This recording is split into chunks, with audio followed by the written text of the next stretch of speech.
High court में जजों के करीबी रिश्तेदारों की नियुक्ति के खिलाफ सुप्रीम कोर्ट कोलेजियम के प्रस्ताव की जाने माने वकील अभिषेक मनु सिंघवी ने सराहना की है।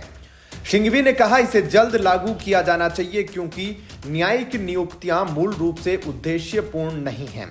सुप्रीम कोर्ट के वरिष्ठ वकील और कांग्रेस नेता सिंघवी ने एक्स पर एक पोस्ट में कहा, अगर यह सच है तो सुप्रीम कोर्ट कोलेजियम के विचाराधीन दोनों प्रस्ताव जो क्रांतिकारी प्रतीत होते हैं अच्छे हैं और इन्हें जल्द से जल्द लागू किया जाना चाहिए।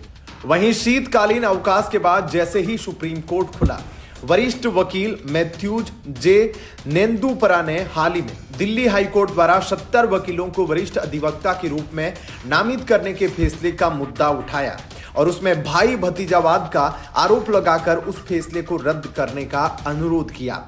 मैथ्यूज नेंदुपरा और अन्य ने एक याचिका दायर कर आरोप लगाया कि जजों के रिश्तेदारों को अदालत द्वारा वरिष्ठ अधिवक्ता के रूप में नामित किया जा रहा है।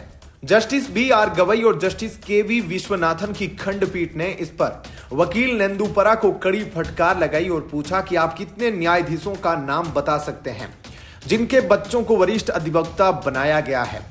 जज के इस सवाल पर वकील नेंदुपरा ने खंडपीठ के सामने अपने दावे के समर्थन में एक चार्ट पेश किया, लेकिन खंडपीठ ने उसे मानने से इनकार कर दिया। खंडपीठ ने कहा कि न्यायालय इस दलील से सहमत नहीं है, इसलिए याचिका से आरोपों को हटा ले। कोर्ट ने यह भी कहा कि ऐसा करने में विफल रहने की स्थिति में कार्रवाई की जा सकती है। पीठ ने कहा, हम आपको याचिका में संशोधन करने की स्वतंत्रता दे रहे हैं और अगर इसमें संशोधन नहीं किया जाता है तो हम तदनुसार कदम उठाएंगे।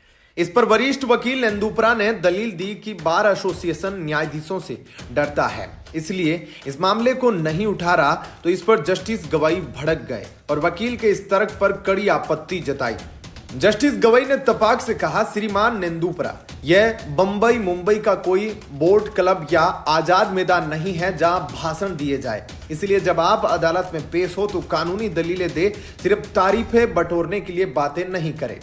जस्टिस गवई सीजेआई संजीव खन्ना के बाद इसी साल मई में देश के नए मुख्य न्यायाधीश बनेंगे।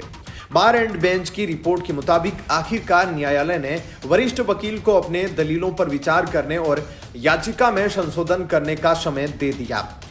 खंडपीठ ने याचिका से सह आवेदक वकील को भी मानहानि का केस झेलने को तैयार रहने की चेतावनी दी। बता दें कि दिल्ली हाईकोर्ट में वकीलों की हाल ही में की गई नियुक्ति शुरू से ही विवादों में रही है। स्थानीय समिति के एक सदस्य ने यह दावा करते हुए इस्तीफा दे दिया कि अंतिम सूची उनकी सहमति के बिना तैयार की गई थी। दूसरी तरफ पैनल में दिल्ली सरकार के प्रतिनिधि वरिष्ठ अधिवक्ता सुधीर नंद्राजोग ने अंतिम सूची पर हस्ताक्षर नहीं किए थे। यह भी दावा किया जाता रहा है कि असली सूची में छेड़छाड़ की गई है। फिलहाल इस खबर में इतना ही। आगे की अपडेट के लिए बने रहिए लाइव टीवी न्यूज के साथ। धन्यवाद। जय हिंद।